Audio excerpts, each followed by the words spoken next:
Falar hoje sobre os produtores de energia maligna. Às vezes a gente não se dá conta do quanto nós produzimos ou nós convivemos com grandes produtores de energia do mal, energia maligna. E alguém diz, bom, mas que negócio é esse? Produtor de energia maligna? Ora, a Escritura está cheia desses indícios e nos advertindo em relação a isso. Jesus, por exemplo, disse que não era para a gente ficar em toda casa. Mas que coisa mais séria isso? Vindo de Jesus, dizia, olha, não fiquem em qualquer casa por aí não. Não entrem numa casa para ficar comendo do que eles estão comendo, não porque eles vão contaminar a comida, mas porque o ambiente é envenenado. Se houver um filho da paz, um filho shalom, da graça de Deus naquele lugar, que seja um ponto de contato de uma harmonia, de positividade, isso significa uma energia espiritual de amor, de paz, de boa vontade, fiquem neste lugar, porque se não houver, passem adiante. Pode ser o mais fantástico de todos os ambientes aparentes, mas se os habitantes do lugar não forem filhos da paz, não como expressão verbal de declaração de paz, mas como gente que ama a paz, que busca a paz, que vive a paz, não fique aí. A gente encontra a mesma coisa quando a gente vê a seletividade de Jesus em relação a com quem ele fica, onde ele dorme, quem são os amigos dele, onde ele resolve passar a noite entre os humanos. São pessoinhas do bem. A gente não vê Jesus se hospedando voluntariamente na casa dos malignos. Ele passa uma noite na casa do sumo sacerdote Caifás, preso. Do contrário, ele preferia não ter onde reclinar a cabeça. Preferia dormir nas covas, nas cavernas, nos ambientes amplos, na companhia de amigos, de discípulos, do que ser hospedado por um ente com o coração tomado por coisas perversas. Que é um negócio que a gente não leva a sério. A gente só chega e diz, tem piscina, tem um jardim legal pra caramba. Você viu a decoração? A comida aqui é uma maravilha. Vai ser bom a beça. Tem até uma sauna. Eu vou aproveitar. Tem aquela sala de jogos, que maravilha. E o cara lá dentro é uma cachoeira de maldade, de ódio, de corrupção. O proprietário é um ser maligno, perverso, hostil, carregado de um monte de coisas ruins. E a gente diz, não, eu vou acampar aqui porque, meu Deus, eu vou até aproveitar esse negócio. Que coisa maravilhosa. Aí você diz, o que você está me dizendo é para a gente se alienar das pessoas? Eu estou dizendo não. Jesus disse, Pai, eu te peço que tu não os tires do mundo, e sim que tu os livres do mal. É para a gente, encontrando pessoas, irmos anunciando a elas a palavra e vivendo o evangelho ao lado delas. Eu estou falando de aceitar, ou de mesmo desejar, ou de mesmo fazer força, como alguns fazem, para estar nos lugares sem discernimento do que ali é gerado. Cada família é uma geradora de energia. Cada ser humano, cada casal é um gerador de energia. Lá no meu site, caifab.net, tem um texto chamado Uniões Contaminadas. Você acha usando a palavra uniões, que fala, por exemplo, de como as pessoas acham que basta que o outro se vista bem, tenha dentes limpos, um bom hálito, cheire bem, seja agradável, bem informado, tenha uma boa conversa para a gente poder dar uma oportunidade para ver o que rola, sem discernir espíritos. E às vezes atrás de uma carinhazinha luciferianamente bela, de um anjo de luz, está escondida uma coisa maligna, perversa, atrás de olhos lindos, azuis ou castanhos amendoados, de sorrisos escancarados. Só o tempo vai revelando o que tem ali dentro. Às vezes não precisa nem o tempo, às vezes se a gente tem um mínimo de sensibilidade, você já percebe a vibração. Mas nós andamos tão apressados, tão entupidos, tão interesseiros, tão focados nas aparências e no que se pode usufruir de materialidades demonstradas, que a gente vai atropelando essa percepção. Encontrar com todo ser humano em qualquer lugar, é para isso que eu estou nesse mundo. Agora, escolher dormir numa cama, deitar numa cama, fazer sexo com alguém, me casar, ou ir para o telhado, ou chamar de meu amigo e ficar ali me servindo do que é posto, sem que eu tenha nenhuma preocupação com que espírito as coisas são feitas, já é um conluio de natureza espiritual que Jesus não recomendou. Por isso ele disse: ao entrardes numa casa, antes de tudo dizei, paz seja nesta casa. Se ali houver um filho da paz, aí ficai. Mas se não houver, Jesus disse, passai adiante. Passai adiante. Por que será que ele foi tão cuidadoso, tão delicado? Assim como ele foi naquele lugar onde o espírito é de rejeição. Ele disse, saiam daí, deixe até a poeira do sapato para trás.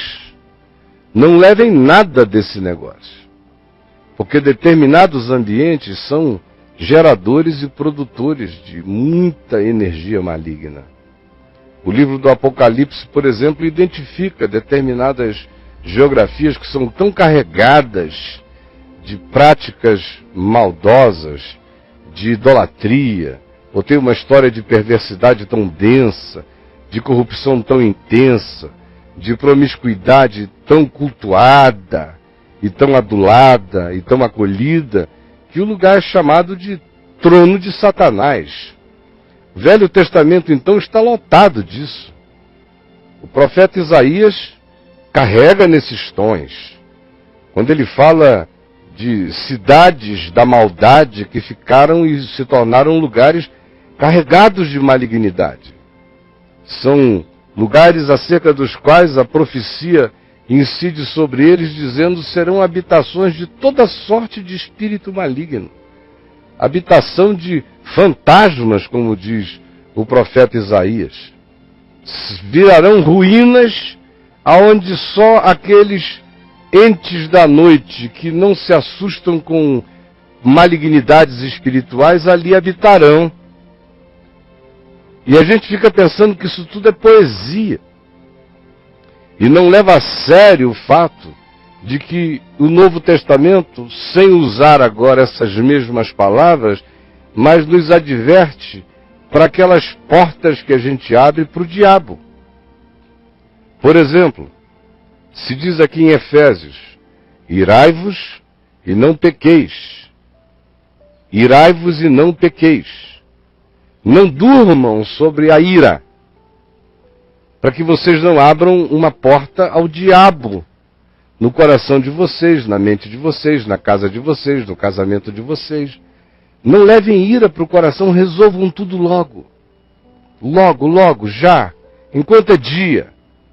Não deixem que o coração debruce-se e deite sobre o espírito da amargura, da raiva, da ira, do ódio. Porque isso vai entrar na fábrica do inconsciente e vai se instalar ali, e vai se enraizar ali, e vai se aninhar ali, e dali procederão movimentos que vão se tornando psiquicamente e espiritualmente involuntários até. O cara já nem precisa mais evocar aquilo, a coisa está rodando ali dentro. Está rodando. Vai rodando. E toda vez que você tem uma lembrança evocativa, aquilo volta com subtezas mais poderosas. E se você dá um mata e deixa que ele de novo se acomode, ele só cresce.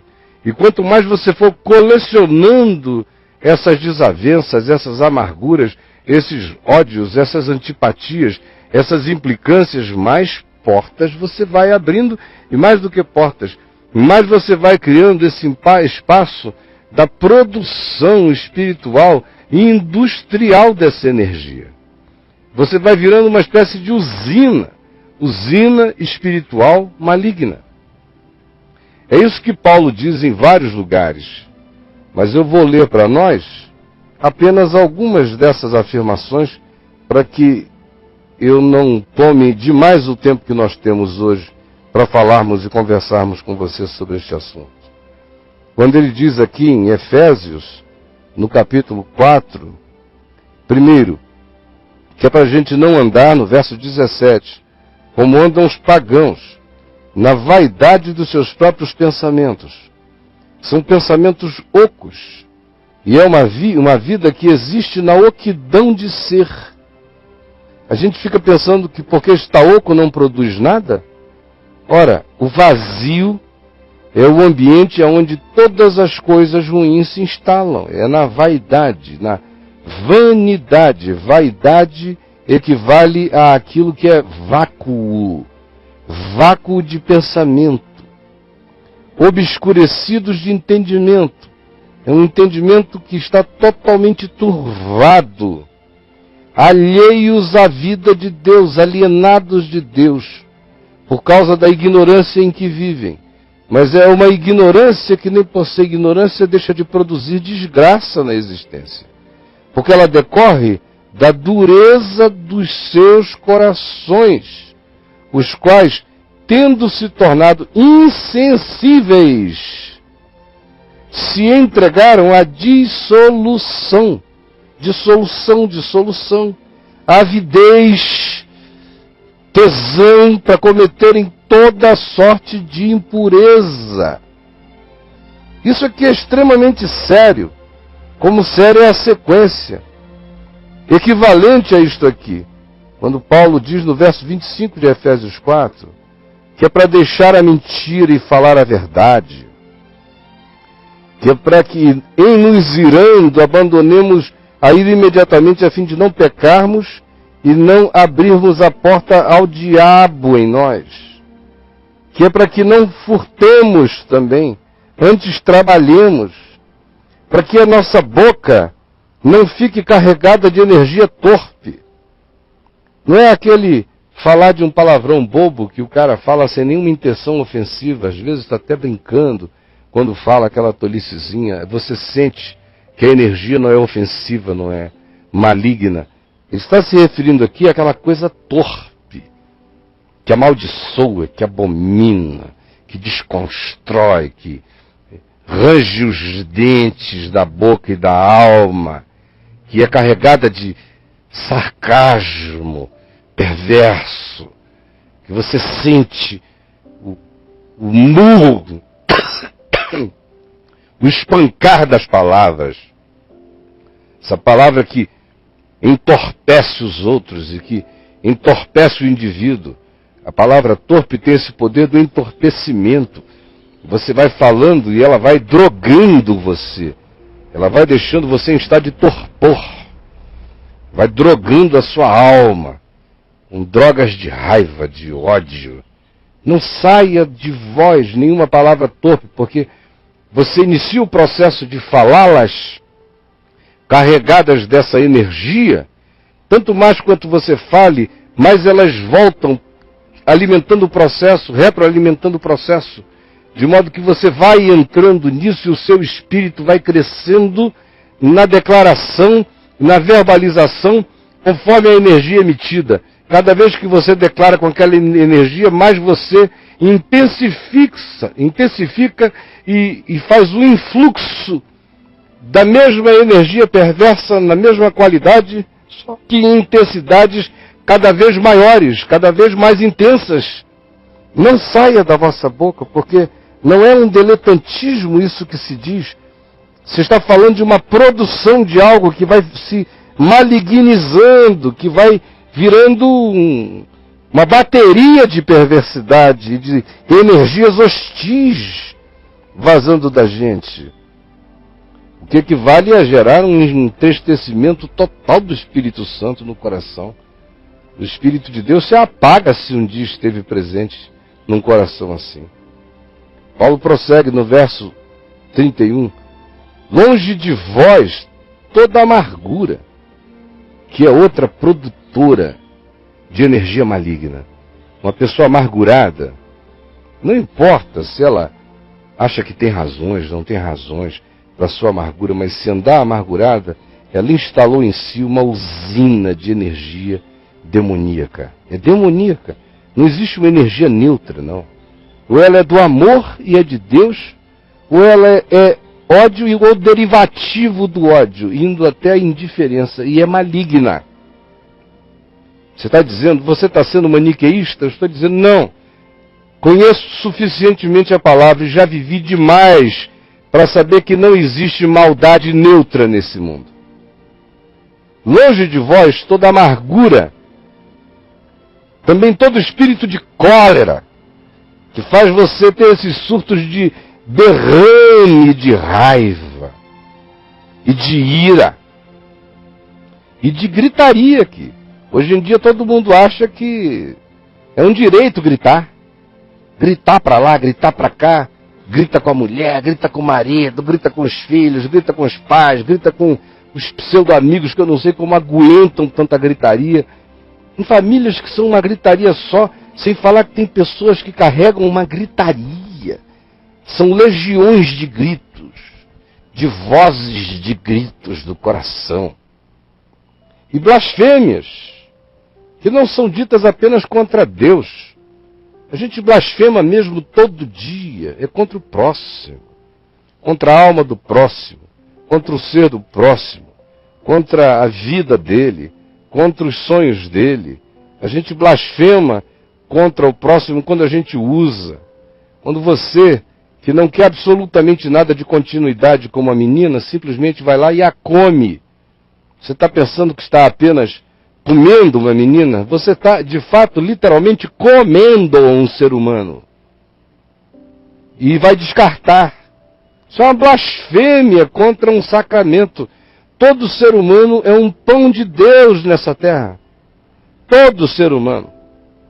A prostituta ali da esquina, que para você é só um ser objeto, ela tem pai. Ela tem pai nos céus. E o Pai dos céus a ama tanto quanto ama a sua filha. Por isso, quando você vai, em qualquer que seja a ação que a gente pratique contra o próximo, seja desse nível ou de qualquer outro nível de relacionalidade perversa, nós estamos blasfemando contra Deus no próximo. As malícias, pensamento maquiavélico, que fica jogando nos xadrez das maldades, mexendo peças para lá, para cá. A gente está produzindo malignidade o tempo todo. De modo que a palavra de Deus prossegue apontando e indicando mais produtores dessa energia maligna, como a impudicícia e toda sorte de impureza, que é aquela vontade de transformar a nossa própria existência num choque ao pudor, na intenção de seduzir e na intenção de chocar, pela mera possibilidade de chocar, associadamente ao que seja impuro, naquilo que provoque na mente do outro lascívia ou cobiça, pela nossa falta de pudor. Ou a cobiça no sentido de desejar possuir qualquer que seja a coisa. Mas aqui o aplicativo imediato desse uso de cobiça é da cobiça por coisas materiais.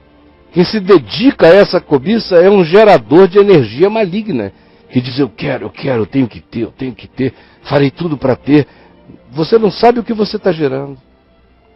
Nem sequer, Paulo diz, ele diz, se nomeie entre vós, como convém a santos, essas coisas, nem conversação torpe, que é onde a coisa já vira comunitária, já não é mais o grito entorpecido, já é aquela coisa que vai virando um convívio de entorpecimento espiritual, psíquico e verbal.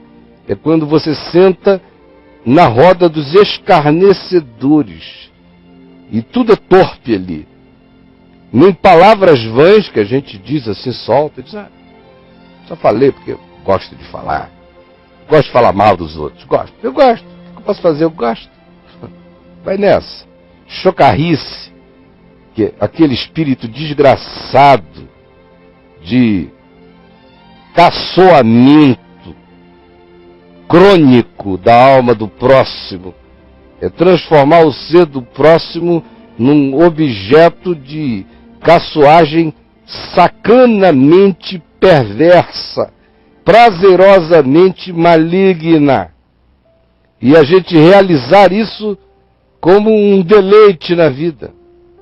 Todas essas coisas inconvenientes, às quais Paulo também ainda alia o espírito impuro, incontinente, que é aquele negócio que diz, eu comi porque eu estava com vontade de comer, eu peguei porque eu estava com vontade de pegar, eu enchi a cara porque eu estava afim de ficar bêbado, eu roubei porque estava dando mole. Essa incontinência que não reflete, que não se segura, que tudo que aparecer quicando diante dele, ele chuta. Tentação existe para essa pessoa, é para ela cair, ela nem pensa na tentação como queda, é como oportunidade, de tão incontinente que já é o espírito. O Paulo ainda agrega a essa lista o impuro, que é um estado mental permanente de impureza. Tudo é impuro. Tudo, o olhar é impuro. E é avarento. E não tem nenhuma generosidade, odeia a generosidade. E não quer compartilhar nada com ninguém, desde dinheiro a tempo, a oportunidade, a qualquer coisa. É um ser centrado em si mesmo, é o avarento, que pratica essa idolatria da avareza. E Paulo diz, esses não têm herança no reino de Cristo e de Deus. E Paulo diz, não sejamos nem de longe cúmplices dessas obras malignas. E eu poderia ler uma quantidade enorme de outras afirmações, igualmente produtoras de energia do mal. A gente já tem ouvido a energia do mal. Hoje, agora, como a prostituição, a impureza, a lascívia, a idolatria, as feitiçarias, as inimizades nutridas. Sou inimigo dele. As porfias, o espírito de disputa em tudo. Os ciúmes enlouquecidos, homicidas, as iras, as discórdias deliberadas, profissionais, existenciais, que se transformam em processos psicológicos que são verdadeiras culturas de ser. O cara vive para a discórdia. As dissensões que se instalam como um processo mental. Eu estou aqui para dividir, para faccionar. Invejas, bebedices que se transformam, não no pobre do alcoólatra. Essa bebedice aqui é aquela bebedice romana que Paulo está denunciando. É aquela bebedice que faz o cara beber no espírito da glutonaria. É a bebedice como anestésico para a devassidão. Como a glutonaria aqui não é comer e estar obeso. Glutonaria era um espírito, era uma ideologia que envolvia um culto ao alimento, um culto ao prazer, ao hedonismo, que ia da mesa à cama de prostituição ali dentro, ali mesmo, ao swing romano rolando ali dentro, a suruba romana. Aí Paulo diz, olha, viver desse jeito eu já prevenia vocês. Quem vive assim não entra, não tem como entrar no reino de Deus, porque o reino de Deus é reino de amor, minha gente. De cobiça, de avareza, de hostilidade. Quando o cara diz, ó, meu amado, e parece que ele está te mandando do fundo do coração para o que te pariu. Você entendeu? É aquela coisa que é um nojo só, é uma alma de bulldogs o dia inteiro. E aí você pensa que isso é brincadeira? Isso aí produz coisa maligna para todo lado. Para todo lado. Bom, você já entendeu o que o Evangelho está dizendo. Quero só que você ore para dentro de você e você veja se você não é partícipe disso. Ou se você não está fazendo as suas escolhas diferentemente do que Jesus recomendou, dizendo, olha, privilegie a paz. A paz. Não a estética, não a decoração, não a aparência, não a fama, não a impressão, mas a paz. Vincule-se às pessoinhas da paz. Mantenha no coração o espírito da paz, do amor, da reconciliação, do perdão. Perdoe, limpe o coração todo dia para que você não vá se tornando um produtor de demônios, um produtor de energias perversas nas quais o diabo surfa. A gente oferece a prancha para ele, a gente oferece o aparelho para ele surfar a nossa vida. A gente abre portas e já está tudo mobiliado, é sofá de maldade, é divã de lascívia, é cama de infidelidade. Isso eu estou me referindo ao que está dentro da gente. Aquilo que a gente vai gerando e vai pensando que a gente pode brincar com isso. Eu vejo cada vez mais as pessoas brincando com a maldade no coração, sem se darem conta de que assim elas vão se transformando em produtoras de energia maligna. Elas vão ficando malignizadas e tudo que delas procede contamina. São seres que contaminam. Vá para a cama com eles e você vai sair contaminado, contaminada. Fique amigo deles e faça de conta que essa maldade é só graça. E você vai ver a desgraça que vai se infiltrar em você. Seja passivo no encontro e você vai ver como você vai ser corrompido. Ou mais do que isso, veja as consequências. Veja que quando e onde ele chega, as coisas é mais um pouquinho de tempo e começam a se estragar. Pessoas começam a adoecer, desavenças que a gente não sabe de onde vem aparece, começam a surgir coisas estranhas, o indivíduo tomado do espírito de divisão, de discórdia, de facção, não precisa estabelecer nenhum confronto com você nem com a sua mulher, basta que ele esteja presente no trio. Você vai ver que, inevitavelmente, você e sua mulher vão começar a brigar, porque esse é um espírito que está presente ali. É um espírito, é um ser humano que foi se endiabrando no seu caminho. E tem famílias que são famílias de diabos humanos o tempo todo. Uma coisa horrorosa, eu sinto muito em ter que dizer isso, mas eu preciso dizer. São famílias de diabos humanos. Tudo que acontece é malignidade sendo criada.